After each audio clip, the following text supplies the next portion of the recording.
दरवाजे की घंटी बज रही है। मीठी नींद के झोंकों में शोभा ने हल्के से आंखें खोली और सामने रैक पर रखी डिजिटल घड़ी में समय देखा। 5:15 हो रहे थे।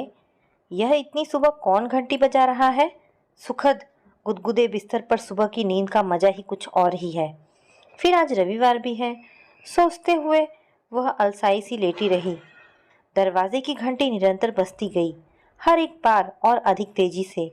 अंततः वह बिस्तर से उठी, अपने कमरे से निकलकर गैलरी में आई। बगल के कमरे में यूं ही झांका, रिया निश्चिंत सो रही थी। कौन होगा दरवाजे पर? दूध वाला या फिर बाई? मगर इतनी सुबह? असमंजस से वह दरवाजे की तरफ बढ़ी और जितनी भी चिटकनियां लगी थी खोल दी। सामने आर्मी सेना के 2 ऑफिसर्स गंभीर भाव लिए विमूढ़ से खड़े, हाथों में कैप। शोभा ने हैरत भरी प्रश्नात्मक दृष्टि से उन्हें देखा। जवाब में उनके आंखों में आंसू उमड़ आए। अजीत ठीक तो है ना? वो बौखलाई सी बोली। उन्होंने अपनी आंखें बंद कर ली। आंसू बंद आंखों से बहकर गालों में धुलकने लगे। दर्द की कई रेखाएं उनके चेहरों पर उभर आई। क्या हुआ अजीत को? शोभा चीखी। मैडम, अजीत हमारे बीच नहीं। कल रात आतंकियों ने अजीत को। हाँ, एक दर्दनाक चीख शोभा के कंठ से निकल गई। खुले मुंह पर हाथ चला पुतलिया विस्मय से फैल गई। वह गिरने सी होने लगी कि ऑफिसर शर्मा व ऑफिसर मेहता ने उसे संभाल लिया और उसे संभालते हुए दोनों ड्राइंग रूम में आए। शोभा की दबी आवाज अब विभत्स चीखों में बदल गई थी। रिया अपने कमरे से उठकर आंखें मलते हुए ड्राइंग रूम में आई। सीआरपीएफ अधिकारियों के बीच अपनी मां को रोते बिलखते देख एक पल के लिए उसका माथा ठनका। फिर उसने भी पूछा, क्या हुआ पापा को? जवाब में शोभा की चीखें और प्रबल हो गई। ऑफिसर शर्मा और मेहता भी अपने आंसू पोंछने लगे। नहीं नहीं, रिया चिल्लाई। पापा को कुछ नहीं हो सकता। उन्होंने मेरे जन्मदिन पर आने का वादा किया था। वो मर नहीं। बुदबुदाते हुए वह नीचे फर्श पर लुढ़क गई। दोनों ऑफिसर्स शोभा को छोड़कर रिया को संभालने लगे। इस खबर ने उसे बेहोश कर दिया था। मैडम, आप रोना छोड़िए और बेटी को संभालिए, मेहता बोले। मगर शोभा चेहरे को हथेलियों से ढककर करुण क्रंदन करती रही। उन दोनों के चेहरों पर परेशानी के भाव और अधिक उमड़ आए। रिया को उठाकर सोफे पर रखा और उसके मुंह पर ठंडे पानी के छींटे मारे, मगर उसकी बेहोशी नहीं टूटी। तत्काल डॉक्टर को घर बुलाना पड़ गया। डॉक्टर ने रिया की पल्स देखी, ब्लड प्रेशर चेक किया, इंजेक्शन उसे लगाया। एक तरफ गुमसुम बैठी शोभा से बोला, आपकी भूमिका बहुत महत्वपूर्ण है। अपने गम को भुलाकर बेटी को संभालिए। पिता की मौत का गहरा सदमा लगा है उसे। किशोर अवस्था, ऐसे में अगर आपने भी उसे सहारा नहीं दिया तो। चेहरे से हथेलियां हटाकर शोभा ने रिया के सुंदर व मासूम चेहरे की तरफ देखा। बेहोशी में डूबी हुई उसकी लंबी व छरहरी देह। अजीत से उसे बहुत लगाव था। 3 दिन बाद उसका 14वां जन्मदिन था और अजीत ने घर पहुंचने का वादा किया था। जैसे तैसी जगह, चाहे कितनी भी संवेदनशील पोस्टिंग में अजीत रहा हो, पर रिया के जन्मदिन पर वह अवश्य घर पहुंचता था। शोभा को अपनी बेटी पर तरस आने लगा। किशोर अवस्था की नादान आयु में ही पिता से वंचित हो गई। शोभा को अपनी किशोरावस्था का समय सहसा याद आ गया। कहते हैं कि इतिहास खुद को दोहराता है। वह भी सिर्फ 13 साल की थी जब उसके पिता की बीमारी की वजह से मृत्यु हो गई थी। कैसा थरथराता प्रतीत हुआ था सब। पिता का वजूद बेटी के जीवन में सबसे सबल रिश्ता होता है। उसका जिंदगी से मिट जाना। खैर, उसके 2 बड़े भाई थे जिनका साया उसके लिए पिता से भी बढ़कर था। रिया का तो कोई भी नहीं, ना भाई ना बहन। ओह भगवान, सिहरते हुए शोभा ने रिया को भींच लिया। उसके स्वयं के लिए भी अब रिया के सिवाय कौन रह गया है? यहाँ रांची में आपके रिश्तेदार वगैरह कोई है? ऑफिसर शर्मा पूछ रहे थे। मेरे भाई व माँ यहाँ राजीव चौक में ही रहते हैं, मगर इस वक्त वे सभी केदारनाथ की तीर्थ यात्रा पर गए हुए हैं। परसों तक पहुँच जाएंगे। परसों यहाँ सभी को पहुँचना था, अजीत को भी। 3 दिन बाद रिया का जन्मदिन है। हताशा में वह फिर से विलाप करने लगी। नहीं नहीं मैडम, खुद को संभालिए। शर्मा ने उसे विलाप करने से रोका। रिया की खातिर खुद को संभालिए, ऑफिसर मेहता बोले। शोभा ने अन्य मनस्क हो एक पल उन्हें देखा, फिर रिया को और अपने आंसू पोंछने की चेष्टा की। स्थिति उसे पति की मौत पर रोने भी नहीं दे रही थी। बेटी के प्रति अपनी जिम्मेदारियों का बोझ एकाएक उसे बहुत अधिक भारी लगने लगा। पूरा दिन रिया सोफे पर बेहोश सी लेटी रही। ग्लूकोज उसे लगाना पड़ गया था। कितने ही लोग शोभा के पास अफसोस प्रकट करने आ रहे थे। किसने उन्हें खबर दी उसे नहीं मालूम। ऑफिसर किससे खाना बनवाकर उनके लिए लाए उसे कुछ मालूम नहीं। वह बस लगातार रिया के बगल में खामोश बैठी उसे चढ़ती ग्लूकोज की बोतल को निहारते हुए अजीत के संग बिताए दिनों की यादों में खोई रही। शाम को जब रिया की बेहोशी टूटी तो इस दारुण क्षणों में भी खुशी की हल्की लकीरें उसके चेहरे पर छा गई। पापा, रिया बोली। वह रिया का मनोबल बढ़ाने के उद्देश्य से बोली, तेरे पापा एक वीर व साहसी इंसान थे। उन्होंने सीमा पर आतंकवादियों का सामना करते हुए अपनी जान दी है। वो देश के लिए शहीद हुए हैं बेटा। लोग शहीदों की मौत पर गर्व किया करते हैं, अफसोस नहीं। कहते हुए वह उठी और रसोई में जाकर चाय बनाई, खुद भी पी और बेटी को भी पिलाई।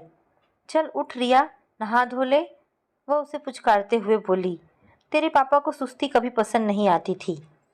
पापा का नाम सुनकर रिया उठ गई।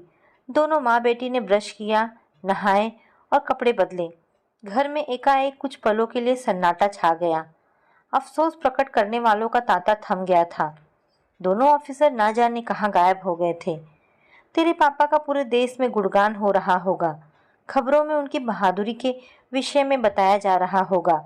गर्व कर तू खुद पर कि तू ऐसे पिता की संतान है।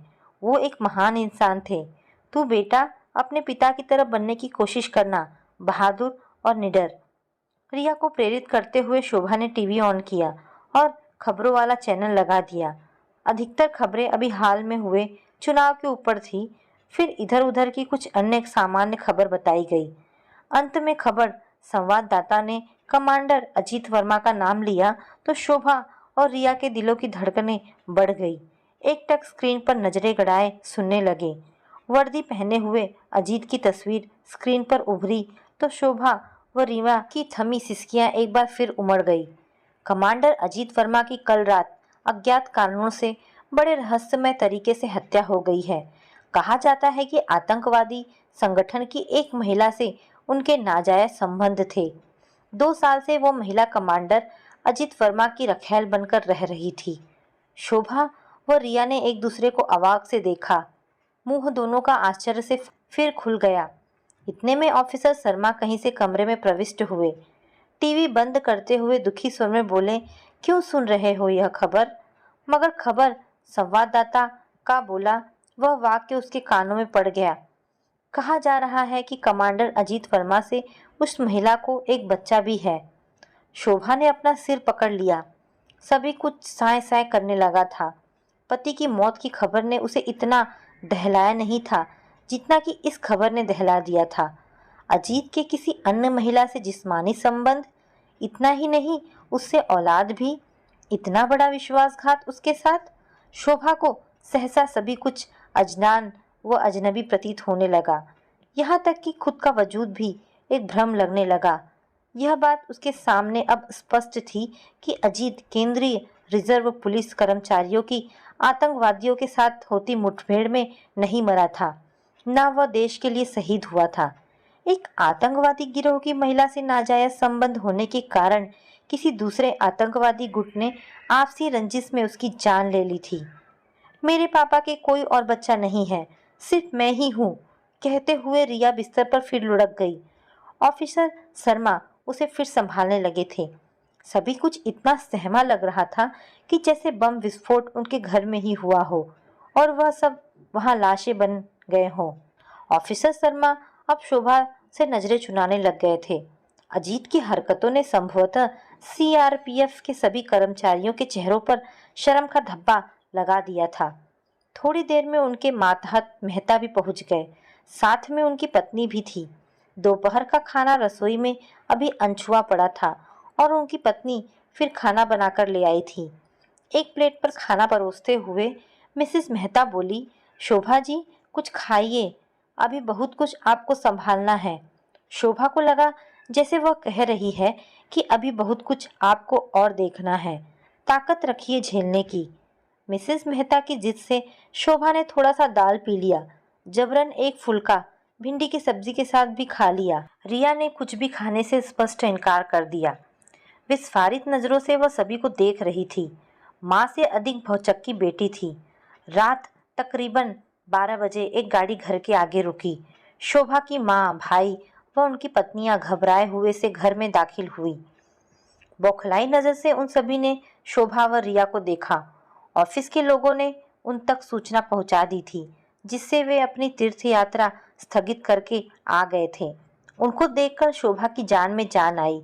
भाभियां रिया की तरफ बढ़ी, भाई व माँ शोभा की तरफ। माँ रोते हुए बोली, यह क्या हो गया शोभा, मेरी तरह तू भी विधवा। दोनों ऑफिसर्स व उनकी पत्नी अपने दायित्व को समझते हुए शोभा के पास ही थमे हुए थे। अब वहां परिवार के लोग पहुंच गए तो लगा कि एक राहत दल पीड़ित स्थान पर पहुंच गया है। उनकी जिम्मेदारी खत्म। उन्होंने वहां से विदा ली। एक दबी हुई खामोशी, एक असहजता वातावरण में। सभी लोग बुरी तरह चकित, अचंभित। शोभा का बड़ा भाई सुमित चुप्पी तोड़ते हुए बोला, हमें अजीत के विषय में सब कुछ पता चला। उस महिला से उसके संबंध, तुझे क्या कभी उस पर शक नहीं हुआ?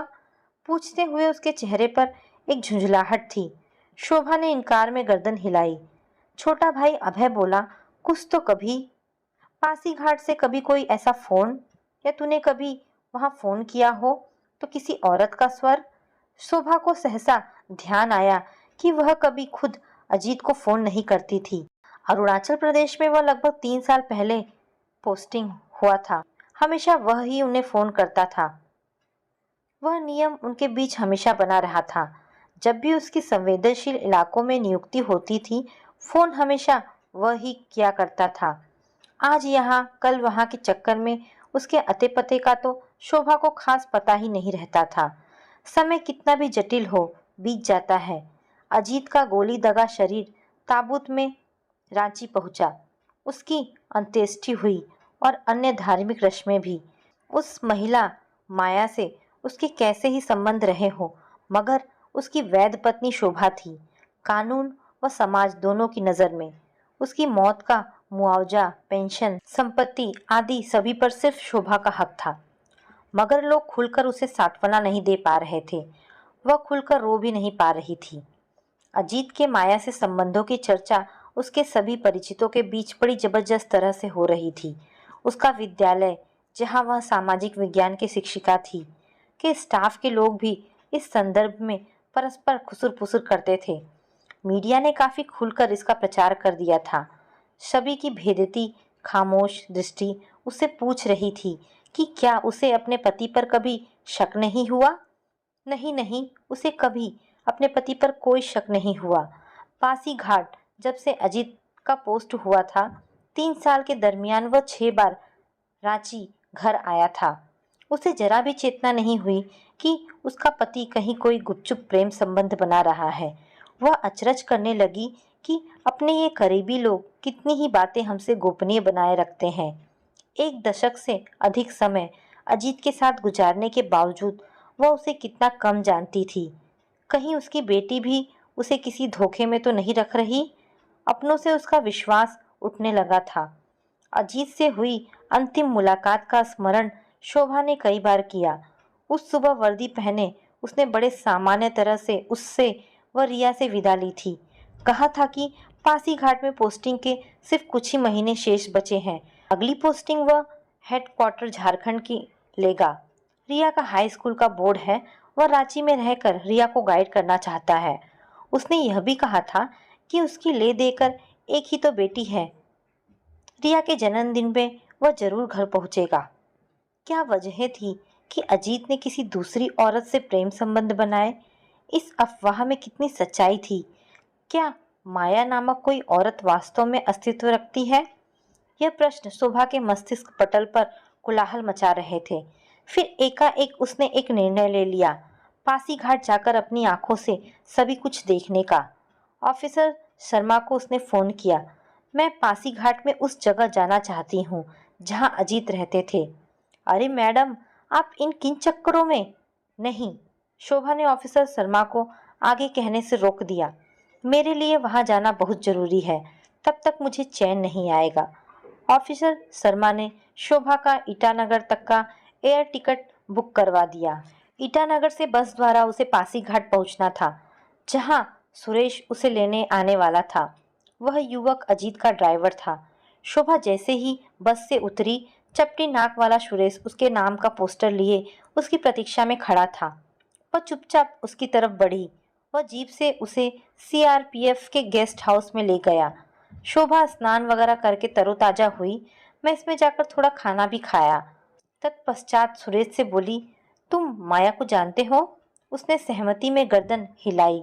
मुझे उसके घर ले चलो। जानते हो ना उसका घर? सहमति में गर्दन हिलाते हुए वह हल्के से बोला, जीप में बैठिए मैडम। जीप चलाते हुए वह बोला, बहुत दूर है साहब की उन घरवाली का घर, शहर के दूसरे कोने में। शोभा के दिल में हठात एक स्पंदन हुआ। सुरेश माया को अजीत की घरवाली मानता था। ओह, किस्मत क्या क्या दिन दिखाने थे। वह बुदबुदाई। फिर खामोश वह खिड़की से बाहर का नज़ारा देखने लगी। कितना भिन्न प्रतीत होता है अपने देश का यह भूभाग। यहाँ के लोग, भाषा, सब कुछ कितना अलग है। ऐसा लगता है जैसे हम किसी दूसरे द्वीप में पहुंच गए हों। एक कसक सी उसके दिल में उठने लगी थी कि वह कभी अजीत के जीवन काल में इधर क्यों नहीं आई। रांची में रहते हुए वह सोचा करती थी कि हिंदुस्तान बस उसके आसपास की दुनिया है, लेकिन नहीं, हिंदुस्तान में तिब्बत, मणिपुर, अरुणाचल प्रदेश ऐसे कई इलाके हैं जो आज भी देश की मुख्य धारा से एकदम विलग हैं।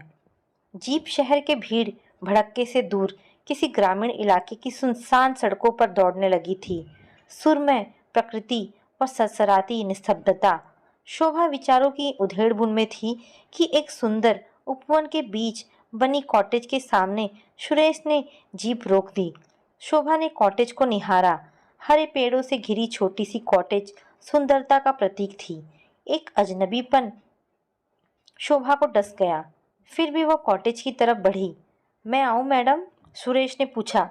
नहीं, तुम यहीं इंतजार करो, वह बोली और आगे बढ़ ली। जिंदगी भी अजीब क्षणों को लेकर आती है। दरवाजे के पास वह काफी देर तक खड़ी रही।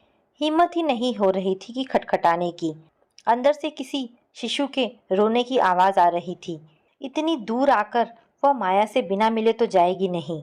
सोचते हुए उसने हल्के हाथों से दरवाजा थपथपाया। एक औरत ने दरवाजा खोला, गोदी में कुछ माह के शिशु को पकड़े। जैसे ही उस औरत ने शोभा को देखा, विस्मय के भाव उसके चेहरे पर प्रकट हुए। फिर एकाएक दरवाजा बंद करने लगी। शोभा ने तुरंत दरवाजा पकड़ लिया। उस औरत ने ज्यादा जोर नहीं लगाया, बल्कि झिझक कर पीछे हट गई। शोभा दरवाजा धकेलकर अंदर दाखिल हो गई। सामने दीवार पर उसे अपनी सास की बड़ी सी फोटो टंगी नजर आई। फोटो पर बनावटी फूलों का एक बड़ा सा हार भी टंगा था। शोभा ने घूरकर अपनी सास की तस्वीर को देखा। पिछले साल ही उसकी सास का देहांत हुआ था। उसने अपने घर में सास की कोई फोटो कभी नहीं टांगी। उसकी अपनी सास से ऐसे संबंध ही नहीं थे। मगर माया के घर में टंगी सास की मुस्कुराती तस्वीर माया से उनके संबंधों को बयां कर रही थी। शोभा ने कमरे में दृष्टि दौड़ाई। पूरा कमरा केन की वस्तुओं से सजा था। लकड़ी के कैबिनेट पर अजीत व माया की प्रेम मुद्राओं में खिंची तमाम तस्वीरें सजी थी। एक फोटो में अजीत, माया और उनका बच्चा, जो कि अजीत की गोद में था। यह फोटो एकदम नई होगी, क्योंकि बच्चा जो अब माया की गोदी में था मात्र 2-3 महीने का लग रहा था। रिया की भी फोटो लगी थी। वहाँ सभी के फोटो मौजूद थे, सिर्फ शोभा की छोड़कर। माया एक तरफ दूर खड़ी थी, गोदी में अपना बच्चा पकड़े। बैठो, शोभा ऐसे बोली जैसे वह उसका घर है और माया उसकी मेहमान हो। झिझकते हुए माया उसके सामने बैठ गई। काले रेशमी बाल, गोरा रंग। वह एक जवान व सुंदर औरत थी। मुश्किल से उसकी उम्र 25-26 की प्रतीत हो रही थी। शोभा पूरे 40 साल की थी। अजीत उससे सिर्फ 1 साल बड़ा था। एक लंबी सांस भरते हुए शोभा ने पूछा, तुम्हें मालूम है कि मैं कौन हूँ? हाँ, मैंने आपकी फोटो देखी हुई है, वह सिर झुकाए हुए बोली। उसकी गोदी में बच्चा रोने लगा। वो अपना कुर्ता ऊपर करके उसे दूध पिलाने लगी। यह लड़का है? उसने पूछा। हाँ। कब हुआ? 3 महीने पहले। शोभा अनायास ही सोचने लगी। वह और अजीत हमेशा दूसरे बच्चे की चाह में रहते थे। कभी अजीत की संवेदनशील पोस्टिंग की वजह से उनके बीच बिछोह बना रहा था, तो कभी यूं ही। समय बीतता चला गया। रिया 14 साल की हो गई और वह 40 की, जहां औरत को गर्भ धारण करने से पहले काफी सोचना पड़ता है। माया धीरे से बोली, मुझे मालूम है कि आप यहाँ क्यों आई हैं।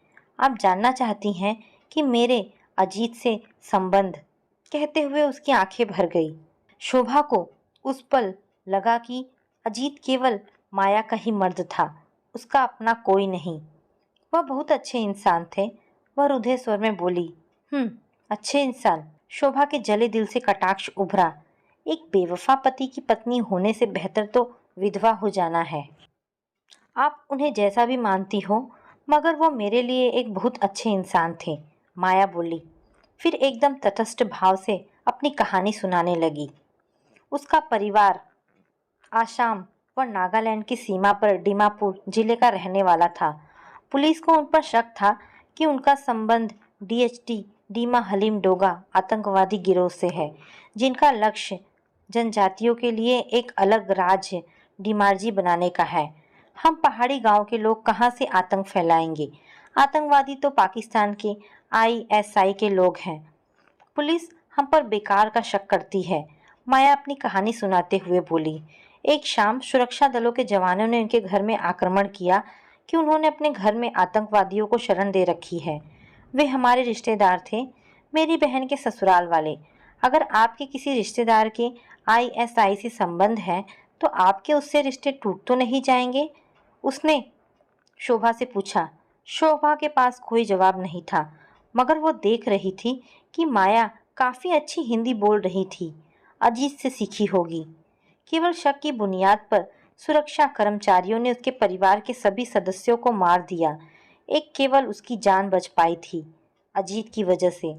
जब तक सुरक्षा दल के कर्मचारी रिवॉल्वर गोली उसके सीने में उतारते, अजीत अपने दल का प्रतिनिधित्व करते हुए वहां पहुंच गया। उसने उसे बचाया, वह बाद में सुरक्षा प्रदान की। उसका सारा परिवार उसकी आंखों के सामने जलकर भस्म हो गया था। दीमापुर में रहने से उसका मन घबराने लगा था। वह वहां अपनी सारी संपत्ति बेचकर पासी घाट आ गई और वहां कॉटेज लेकर रहने लगी। वह बहुत ही अच्छे थे, वह बहुत अच्छे थे, माया बार बार दोहराती जा रही थी। शोभा को समझने में देर नहीं लगी कि अजीत व उसके बीच मानवता का रिश्ता धीरे धीरे प्रेम में बदल सा गया था। कहानी खत्म होने के बाद उनके बीच एक सन्नाटा छा गया। अजीत के प्रति शोभा को और वितृष्णा होने लगी। उसने सिर्फ उसे ही धोखा नहीं दिया, बल्कि माया की मजबूरी का भी फायदा उठाया। मैं आपके लिए कुछ पीने के लिए लाती हूँ, माया बोली और अपनी गोदी के शिशु को सोफे पर लिटाकर चली गई। शोभा ने बच्चे को देखा। कहा जाता है कि जितनी भिन्न प्रकृति के गुणसूत्र आपस में टकराते हैं, उतनी सुंदर नस्ल पैदा होती है। शिशु विलक्षण सुंदर था। उसे देखकर कोई उसे बिना प्यार किए रह ही नहीं सकता था। वह यकायक रोने लगा। शोभा ने संभ्रम से इधर उधर देखा, फिर उसे गोद में उठा लिया।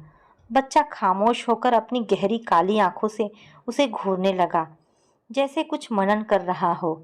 ऐसे ही गहन विचार अजीत के चेहरे पर भी प्रकट हो जाते थे। शोभा सोचने लगी। माया चाय बनाकर ले आई। शोभा की गोद में अपना बच्चा देखकर एक पल के लिए ठिठकी, फिर थिठकी, फिर उसके चेहरे पर भीनी मुस्कान तैर गई। क्या नाम है इसका? आरव उन्होंने ही रखा था। शोभा ने अपनी आंखों से सभी कुछ देख लिया था, सुन लिया था। अब वहां ठहरने का कोई औचित्य नहीं था। जब वह उसके घर से बाहर निकलने लगी, तो माया ने उसे रोककर कुछ चीजें पकड़ाई जो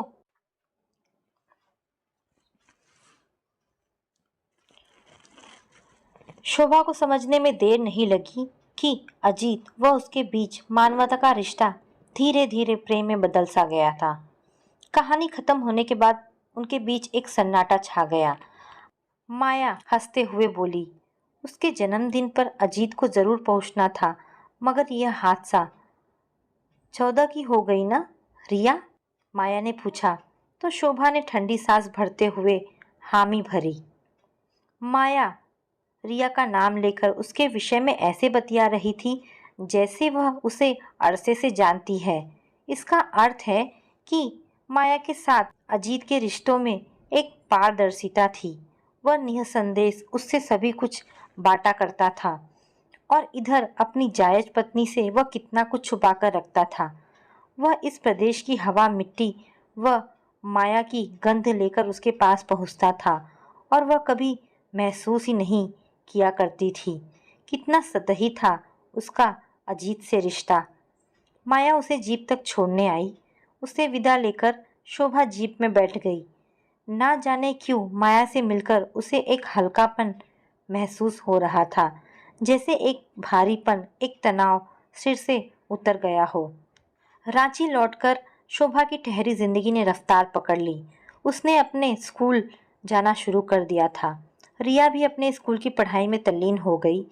अजीत मर गया था, मगर वह केस थमा नहीं था। जांच पड़ताल चल रही थी। कुछ ना कुछ खबरों में उस केस से संबंधित आता रहता। अजीत के साथ उल्फा, डीएसटी, आतंकवादी गिरोह की चर्चा हो जाती। माया भी अफवाहों में उछल जाती। यह राष्ट्रीय मुद्दा बन गया था। शोभा के पास कोई चारा नहीं था, सिर्फ टीवी बंद कर देने के। वह अपनी जिंदगी को इन सभी से बहुत अधिक प्रभावित नहीं करना चाहती थी। लेकिन लगभग 2 माह बाद एक दिन माया को टीवी स्क्रीन पर देखकर शोभा चौंक गई। वह पुलिस हिरासत में थी। पुलिस के अनुसार वह पहले से ही आतंकवादी गिरोह से संबंध रखती थी, जिससे पुलिस उसके पीछे थी। फिर अभी हाल में उस अजीत के हत्यारों से बदला लेने के लिए कईयों को मौत के घाट उतार दिया था। कुछ निर्दोष जानें भी ले ली थी। उसके बच्चे की भी चर्चा होती कि उसे देखने वाला कोई नहीं है। वह अभी फिलहाल किसी बाल कल्याण संस्था के हवाले है। बाद में सरकार फैसला करेगी कि उसे कहाँ भेजा जाए। अकस्मात शोभा के सम्मुख उस मासूम बच्चे का चेहरा तैर गया। आरव, वह बुदबुदाई। अजीत ने उसके साथ छल किया था, चाहे परिस्थितियों वश या उसकी कुछ मजबूरियां हो। विश्वास व निष्ठा, विवाह के 2 अनिवार्य तत्वों का उसने हनन किया था। वैसे उम्र के इस मुकाम पर पहुंचकर वह समझने लगी थी कि चाहे कितना ही प्रयास कर लिया जाए, जीवन के प्रसंग व कार्यभार बिल्कुल सही, सटीक घटित हो, यह संभव नहीं।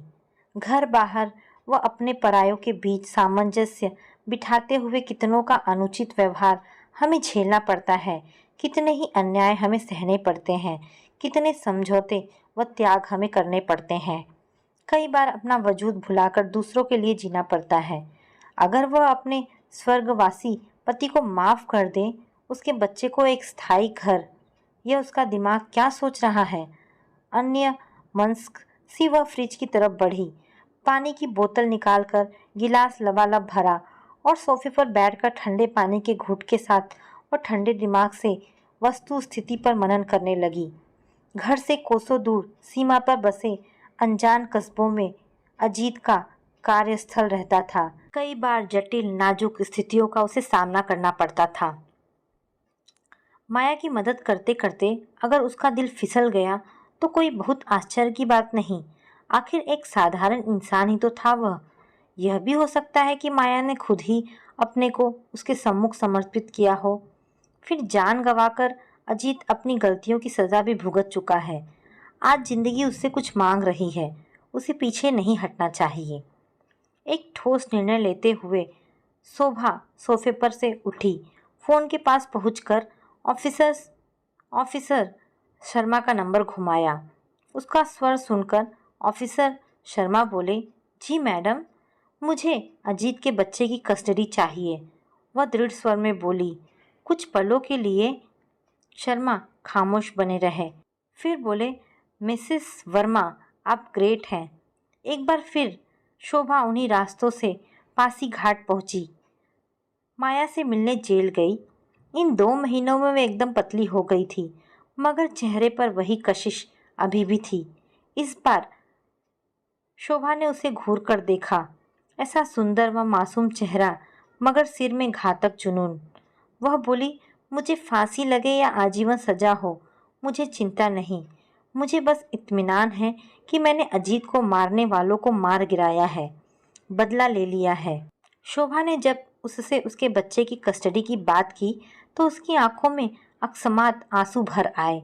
कुर्ते की बाह से आंसू पोंछते हुए उसने सहमति में गर्दन हिला दी। उसे निहारते हुए शोभा सोचने लगी, क्या है मनुष्य हृदय भी। एक तरफ इतना कठोर कि लोगों के प्राण ले ले, दूसरी तरफ इतना कोमल कि द्रवित एकदम से द्रवित हो जाए। मैं तुम्हारे बच्चे की अच्छी परवरिश करूंगी माया, उसका हाथ दबाते हुए शोभा ने उसे आश्वासन देने का प्रयत्न किया। माया के चेहरे पर एक फीकी हंसी बिखर गई। शोभा ने अपने स्कूल से एक लंबी छुट्टी ले ली। नई परिस्थितियां जो उत्पन्न हो गई थी, घर में एक अबोध शिशु आ गया था, उसे काफ़ी व्यवस्थाएं करनी थी। फिलहाल तो घर में बच्चे से संबंधित तमाम वस्तुएं बिखर गई थी। पालना, प्रैम, बोतलें, टेडी बियर्स। रिया छोटे भाई की देख रेख में शोभा का पूरा हाथ बटा रही थी। एक दोपहर शोभा आरव को बोतल से दूध पिला रही थी और रिया बगल में बैठी मंत्रमुग्ध उसे निहार रही थी। पिता की मौत से जो अभाव उसकी जिंदगी में आया था, आरव उसकी पूर्ति कर रहा था। सहसा वह शोभा से बोली, मम्मी, आप एक बहुत ही स्ट्रांग व ग्रेट वुमेन हो, मुझे आपकी तरह बनना है।